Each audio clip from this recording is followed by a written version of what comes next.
Technology and innovation play a vital role in advancing care for individuals with congenital and acquired heart disease. For many in our community, new tools and interventions like the Intellistent represent not only medical progress, but also hope. Hope for improved quality of life, fewer procedures, and a future with greater possibilities. We will first be joined by Dr. Elena Amin, Chief Medical Officer for HeartPoint Global and Pediatric Cardiac Interventional Cardiologist at the University of California, San Francisco. Dr. Amin will share more about HeartPoint Global and their life-changing Intellistent technology. We will then welcome Betty Mertens, Director of Client Success at UpBrand, founder and president of Ella's Umbrella, and Heart Parent, for a panel discussion guided by Oath's Chief Operating Officer, Beth Rumack. As a reminder, please put your questions in the Q&A box for our speakers to address at the end of the session. Welcome, Dr. Amin. I'll hand it off to you. Thank you. Can everyone hear me okay? We can. All right, excellent. So thank you so much to the organizers for the opportunity to chat to everybody here about HeartPoint Global's Intellistent, which is a minimally invasive device for the adjustment of pulmonary blood flow. And I'll just jump right into one of the many patients who could benefit from this device once it becomes available for clinical use. So this is a patient, and I think the video is not going to loop, but you saw there that they have dilated cardiomyopathy. So the four chambers of the heart here in the left ventricle has ballooned out and is dilated and not functioning well. And at that point, I think many of you know a lot of these patients go on medications first. They get to stay at home. Then they get admitted to the hospital. We give them breathing support. We give them infusions of medications.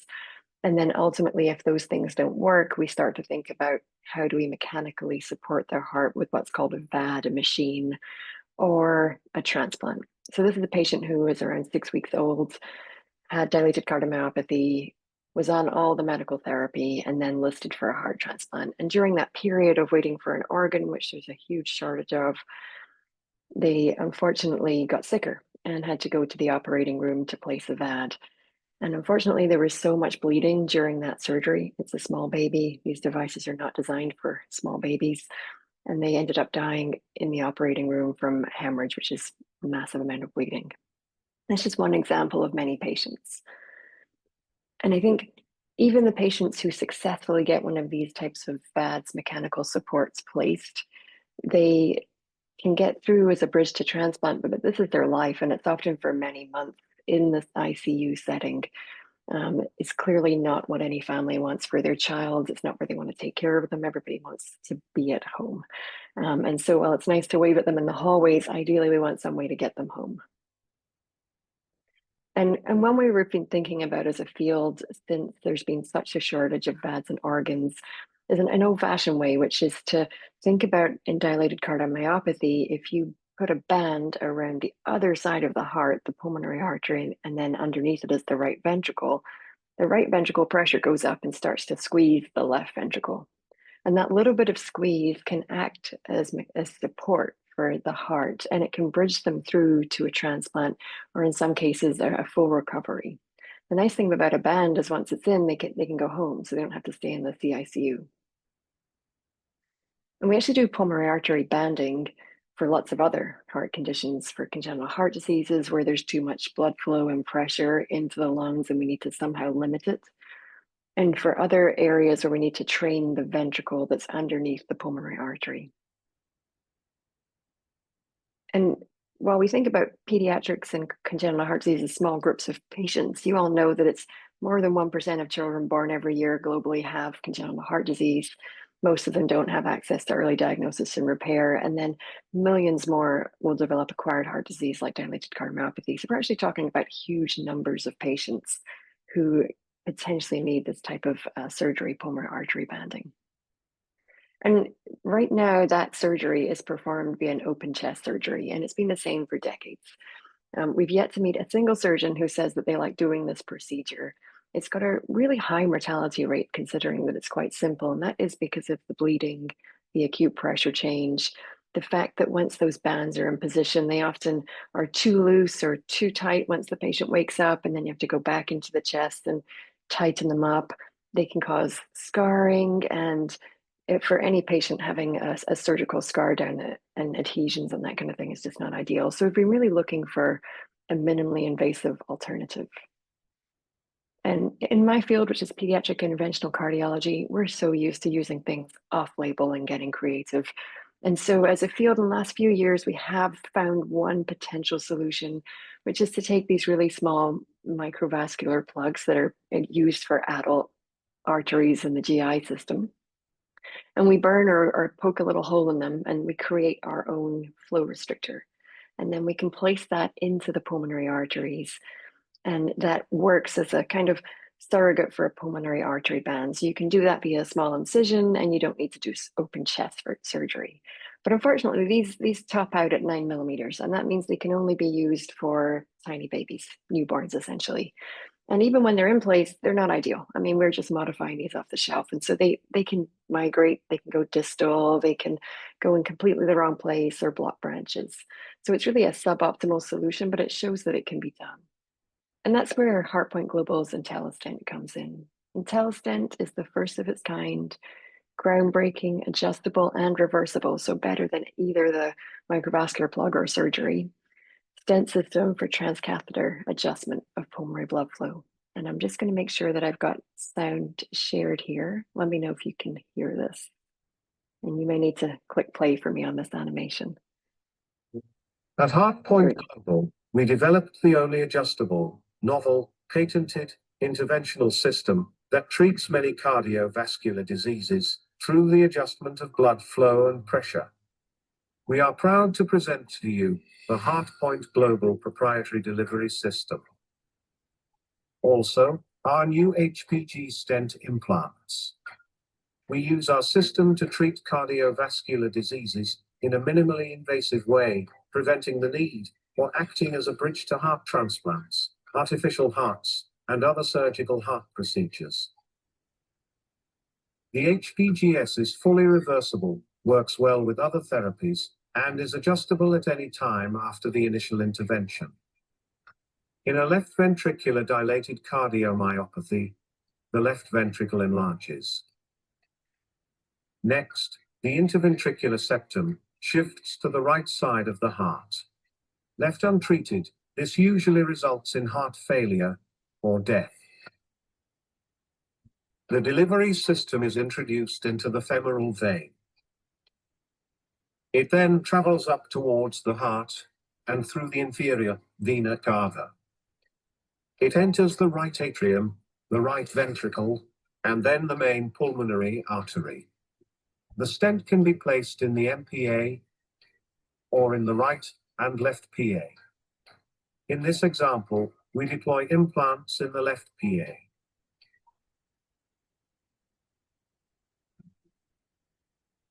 For this patient, the flow is still too high, so we put a second implant in.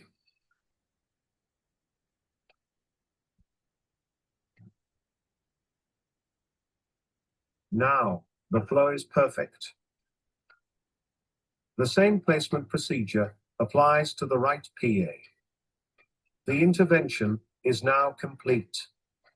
After our stents are implanted, the left ventricle and the IVS return to normal.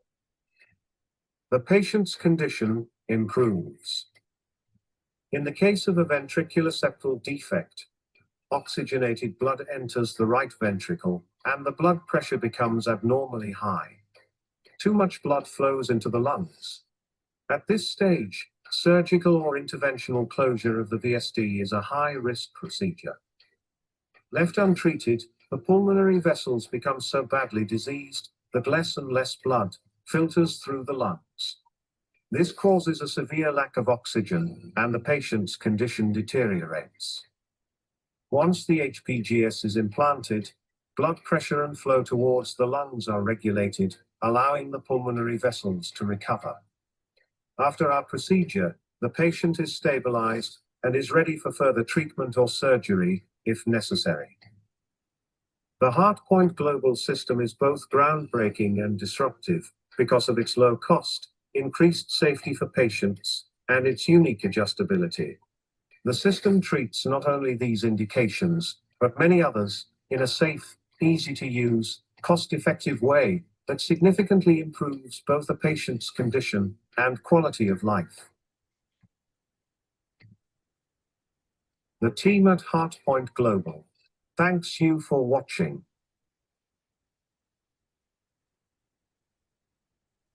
Okay, so you can see that it can be used for many different indications. Anywhere where we would be doing a pulmonary artery band, this could be used instead. The big difference being it's minimally invasive.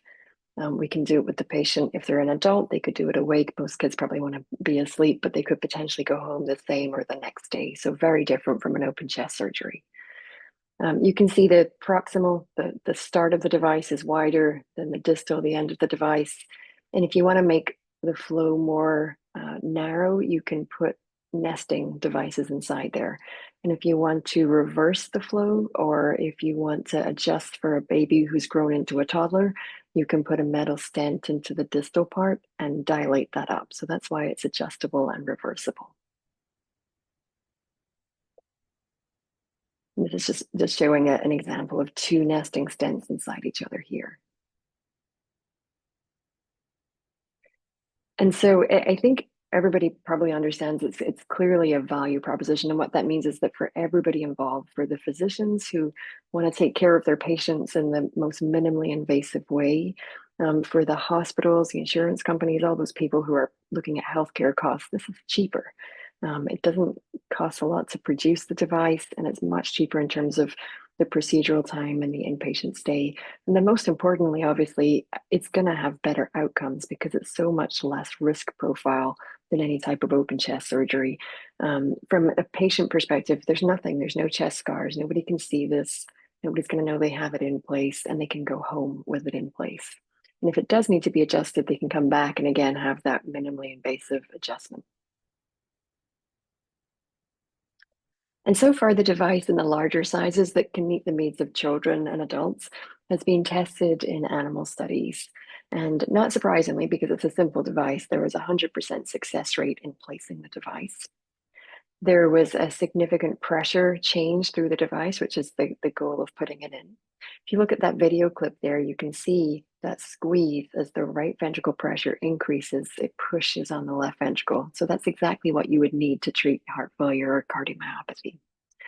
And we didn't see any type of damage to the vessels, the valves, we didn't see any blood clots. And here's another example of those stents nested inside each other. And so far, a lot of work's been done on that preclinical testing and the animal models, verifying and validating the device, meeting with the FDA to figure out a plan to go forward. This year, we've transferred all operations to the US and secured some funding. And the plan for next year is to finalize the design for the downsized devices to meet the needs of infants, and then preclinically test those sizes. While we are poised to do this as first in human, we really want to make sure we're ready, but I think 2026, 2027, realistically, we can start doing compassionate cases and ideally a trial. The FDA was really supportive, which is great. That's been a new change in their approach to pediatric device development, understanding just how many things we use off-label and kind of working together with us to try and get things that are approved and designed for use for children. They did recommend we start with the ages 12 plus, just because that is what our device is sized for, and they have age categories. So that's where we're starting. And then they agreed that we can then enroll younger patients as those smaller sizes are tested. And we'll start with 5 to 10 patients, review those results, and then roll that into a study with actually less than 100 patients to get approval. And then obviously you need to keep studying the device afterwards. But it means we could get this quite quickly through the pathway. Got an experienced leadership team, Seth Bogner, the CEO of the company, who was inspired to take this project on by seeing so many babies and children with unrepaired congenital heart disease globally, is on the call today as well. So questions can be directed to him also. And then we have a medical advisory board, which is growing and adding key opinion leaders in the US. We've received quite a bit of global recognition and some funding from the Cardiovascular Research Organization, the Pediatric Device Consortiums, and the NIH. So lots of support so far. And then partnerships, including with the Alehinko Heart Foundation. Honestly, everybody we've presented this to has been nothing but supportive and wants to help get it through to patients. And so it really inspires us to keep working on it, even though device development and all this FDA testing and so on, it can be a slow process. So in summary, Intellistent is the first of its kind, novel, patented, adjustable, and reversible stent system to really replace as a minimally invasive alternative to surgical pulmonary artery banding. It's near to clinical use for our patients, and I have the surgeons come and ask, is it ready yet? I don't want to do a band. Can you put yours in? And I have to say, let me know about the patient. Let's consider them for compassionate use, but we're just not quite ready. It's got a clear value proposition, and it could help literally millions of patients worldwide. And thank you for your attention. Wow, thank you, Dr. Amin. That was amazing. Thank you for sharing all of that. I'm excited to be here with you today, and I believe Betty Mertens is joining us. There she is. Hi, Betty. Hi. Hi. Wow. I have the honor of being with two of the most amazing women today. So thank you for giving us your time today because you are both game changers for our heart community. Before I get started with asking you some key questions, Betty, I would love for you to introduce yourself and share your story. For sure. I will try to do it in a way that doesn't induce tears because I realize that the story is a little triggering for some of the people who are on the call, especially parents of heart kiddos. My name is Betty, as she said, and my husband Kyle and I, we had our first child, Ella, in 2016, and she had perfectly healthy, normal first year of her life. She hit all of her milestones. Right around her first birthday, she started having some symptoms that we thought were like cold related. She was kind of wheezing. She seemed a little lethargic.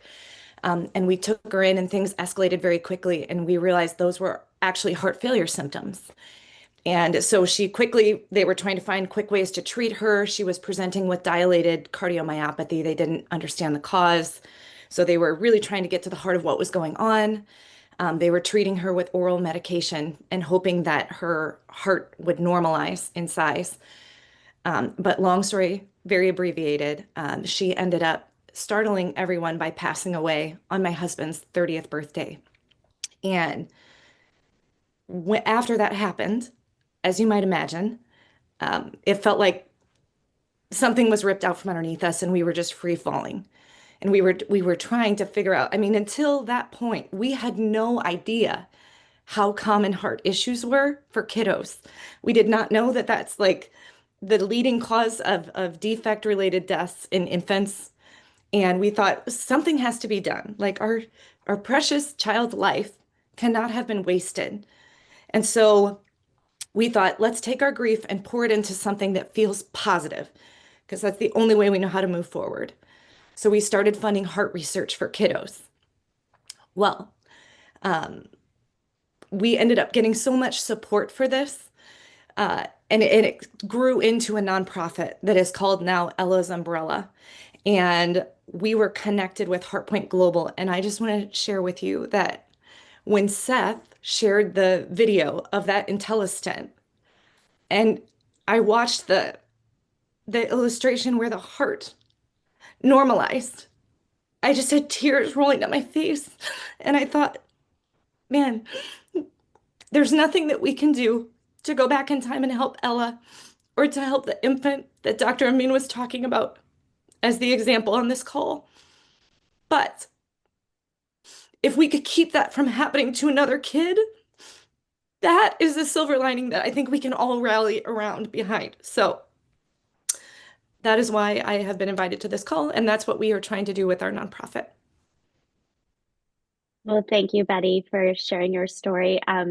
It's hard for me to actually hold back my emotions now because no, it's such, and so I want to thank you for your courage, your bravery, and then because the more, as you heard, storytelling, it helps us connect with one another. And it also shares what's going on for our community. And, you know, I would love to hear a little bit more about from Dr. Amin, because they were inspired to create the Intellistent for kids just like Ella, because there are so many kids who actually don't have great treatment options. And so, Dr. Amin, would you say more about the Intellistent and what's motivating you to make this come to life, to change the life for children like Ella and others? Yeah, first of all, thank you, Betty, for sharing the story. It's the second time I've heard it. All this is going to hit hard, and I really commend you for having bravery to do this in this setting. I think we treat a lot of patients, and none of them leave us, right? So I gave you one example, but sadly, we just have hundreds of examples, and this is a hard job to do. And unless we have something where you can say, I'm going to make it better in the future, it's actually the only thing that can keep me going sometimes, right? So you don't want another patient to have the same issue. You're always looking to see how can we make it better for the next one. I got into pediatric cardiology in the first place because my cousin had tetralogy in London, and it was back in the 90s, and they said he wouldn't make it, and then he did. He got 2 open heart surgeries, and now he's taller than me. But his big complaint was that the buttons on his shirt, he hated buttons. He had like a button phobia because they hurt his sternotomy scar. And so then when I started doing cardiology and I could see what we could do minimally invasively, that was it. I was like, that's what I want to do. I want to see how many kids we can not have to put through that whole experience and the trauma of the hospital and long CICU stays. And so that is what motivates me. And I'm always looking for ways to do that better. I know Seth's on the call too, and for him, if he's able to speak, he can. But seeing so many kids without other options and having to say there's nothing we can do, that's not something anyone wants to do. So many reasons, and it's people like you and the stories and those patients that motivate us to keep going, even when it can be challenging to look for the pathway or silly things like a production line delay on a piece of equipment. It really, like, the reminder of why we're doing it keeps pushing us forward. And Betty, I'm going to come back to you because you talked about starting Ella's Umbrella. I want you to say more about the work you're doing at Ella's Umbrella to change the narrative and to change outcomes for other families. Yeah, I don't think that people like us, I don't think that people understand what a huge issue this is. And also, the solve is not that complicated. I mean, there are solutions that are out there.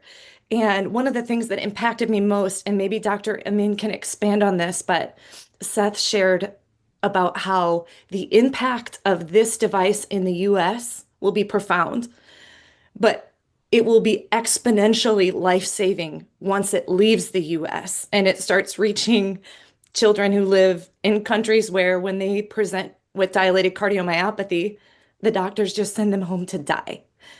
And it doesn't have to be like that. And so that is why we are all kind of locking arms together with other people who are thinking outside the box, and we are bringing more awareness to this issue because kids shouldn't die. They should be the best of us. They should have long and happy lives, and they can. And we can do something to help make that a reality. So. Well, I think what we're hearing today is just this amazing example of when science meets love, right? We have Betty as a heart mom, and we have Dr. Amin as a interventional cardiologist. And I think this work really represents both innovation and deep humanity, to see what it looks like when medicine and motherhood come together to bring hope through both heart and science. So can I ask both of you to lean into that space? Because a lot of times in the healthcare space, we tend to be very technical about here are the steps we're doing to help your child. But at the end of the day, we're humans, we're complicated. There's a lot of messiness. There's a lot of emotions all wrapped up in this, as it should be. So could you both lean into a little bit more of how you both are bringing that together for our heart community? Yeah, I mean, I can start a little bit. I think having had the experience of seeing a family member and that being the inspiration to go into it had me a different perspective in the first place. But I know, and I'm really happy your conference is highlighting it, there are so many people in the field that actually have heart disease themselves. So it's actually not that unique that they're coming at it from a different perspective. But there has been a culture of in medicine of not acknowledging that side of things. And that is thankfully changing. We're talking about it.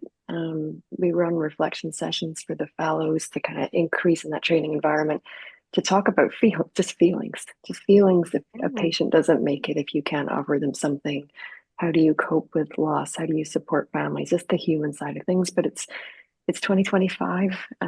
We're a little behind. We're catching up. So thank you for the work you're doing. Yeah, and what I would say to everyone on this call, but particularly parents of heart kiddos,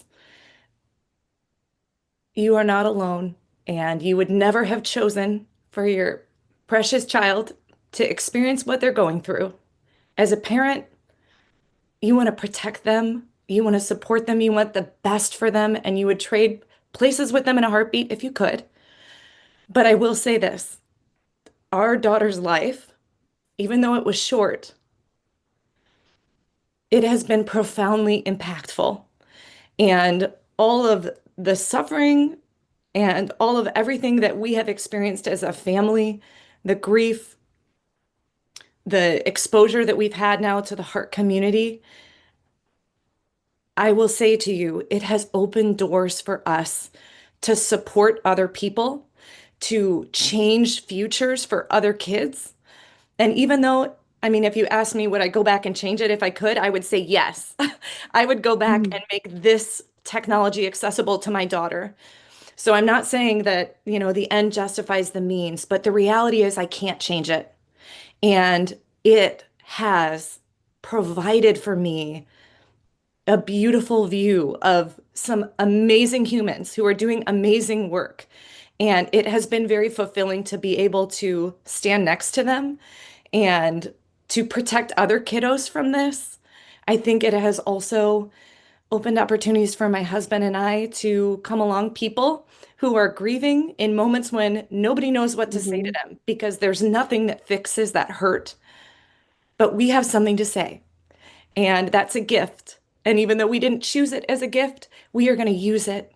And we are going to make the most good come out of our daughter's life as possible because that's the best thing that we can do. Oh my gosh, so well said, Betty. My heart is like just pounding away and I see all the stuff going off in the chat. You bring up a great point, Betty. You really leaned into community.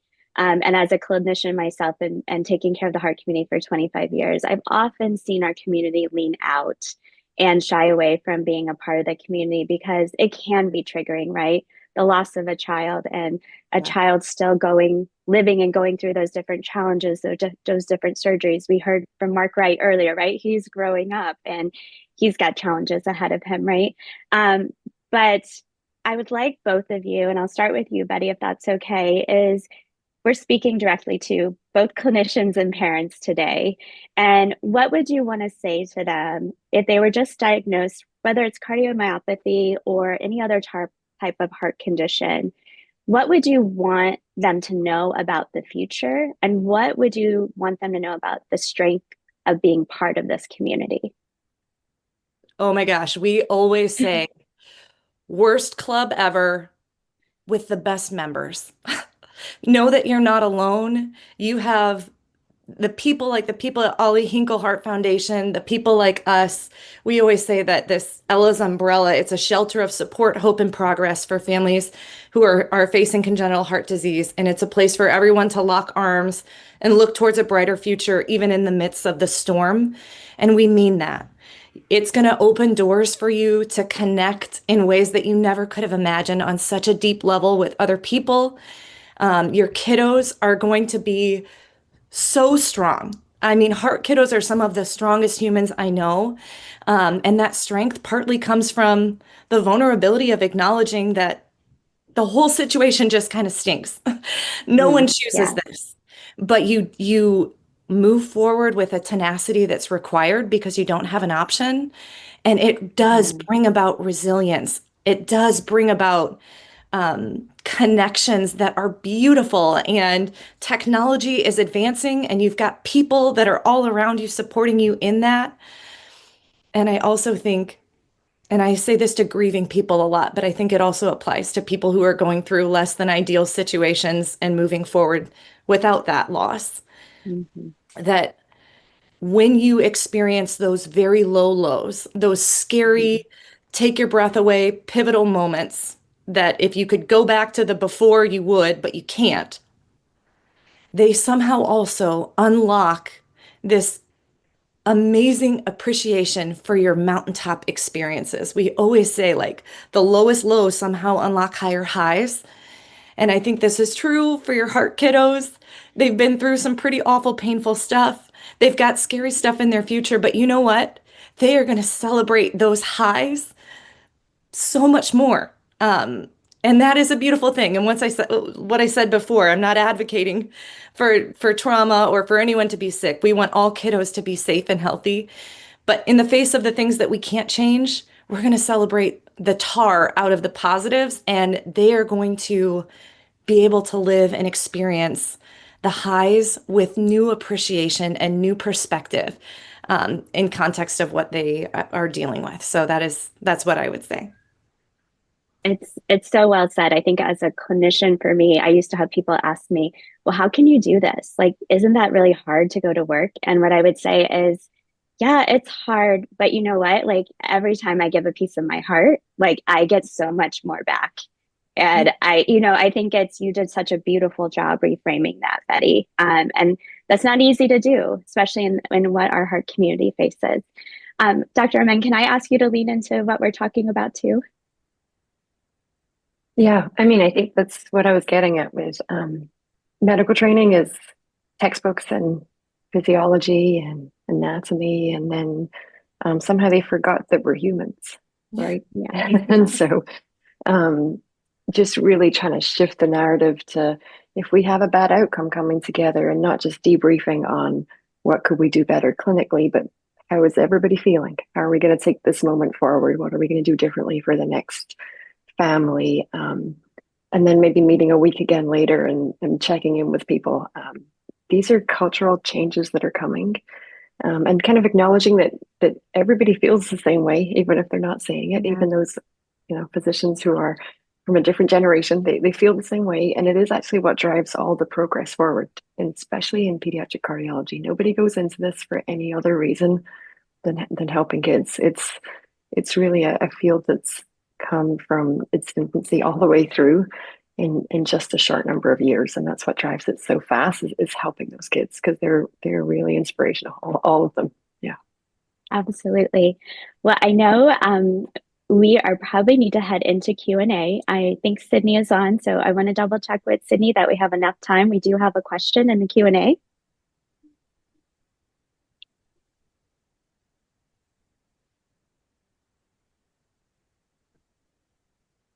Sid, we can't hear you.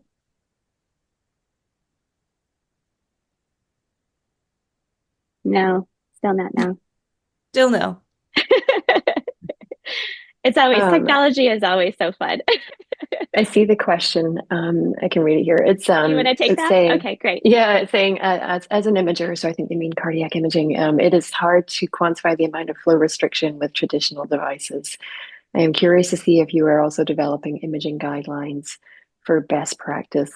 Yeah, I think the nice thing about this being a cath lab device is that we get to really accurately and objectively measure the restriction in real time. So as we're placing it, we can check that pressure gradient. We can check the flows in both circulations in real time. We can do these procedures without a breathing tube. So the patient's breathing on their own with nasal cannula, and it's very like as if they were asleep.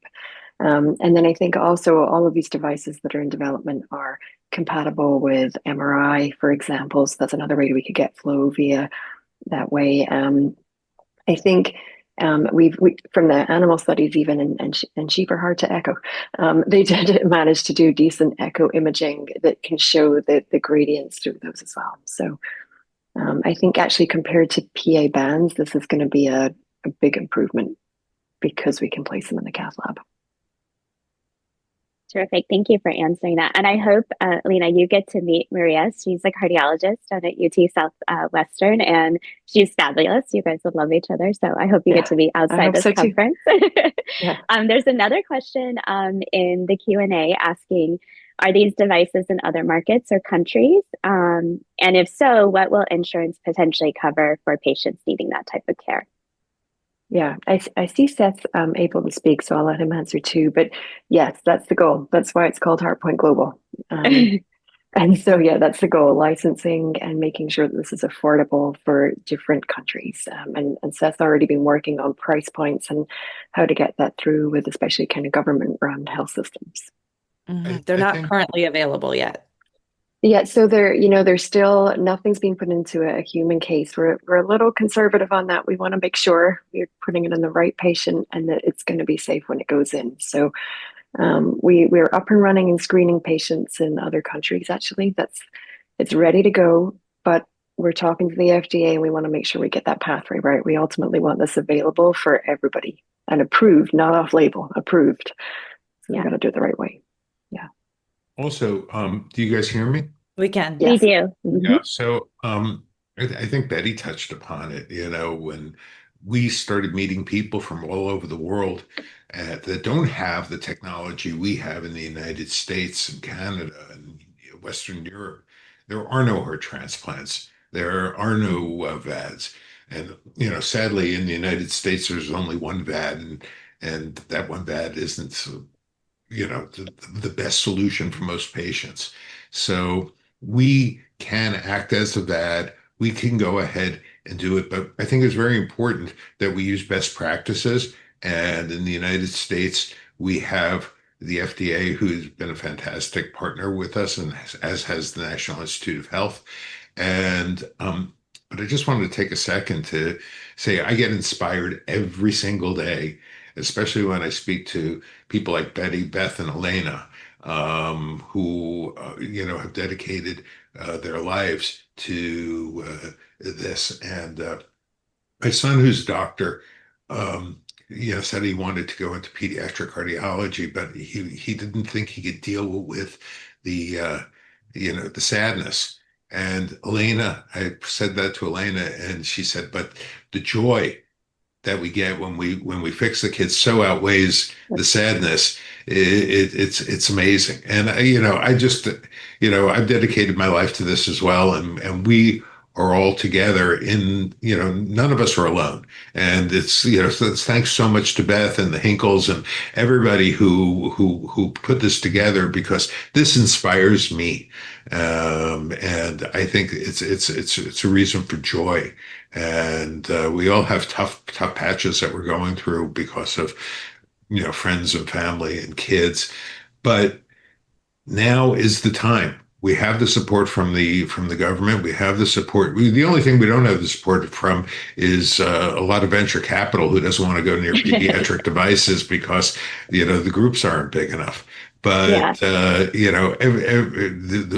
Elena said it well before when she said we keep asking people to find fault in what we're doing, and they don't. They just say, when can you get it to us? And we're working as fast as we can. And thanks to some funding we just received from the NIH, we will be accelerating the timeline that Elena showed earlier and getting it into kids as quickly as possible. But we always welcome more funding. Betty was extremely helpful with a specific project we had. And every time I speak to Betty, I smile. So it's just I love what you guys are doing, and I'm so grateful to be part of it. Well, thank you for sharing that, Seth. I'm hoping our team has worked out the technical difficulties. I think they have. Can you guys Let's see. We can. Yeah, we can. Just to close out this session, I just want to say Seth just brought up a really good point for our heart community, that in pediatrics, the technology is typically underfunded to get the newest, latest technology to change outcomes today. I don't want to be focused on outcomes in 30 years. We want it changed today so that Betty's story is not someone else's story, right? And so when we think about that, let's think about how we're all linking arms to bring technology forward in the heart community. And within our heart community, we have power and influence. We just have to lock arms and do it together.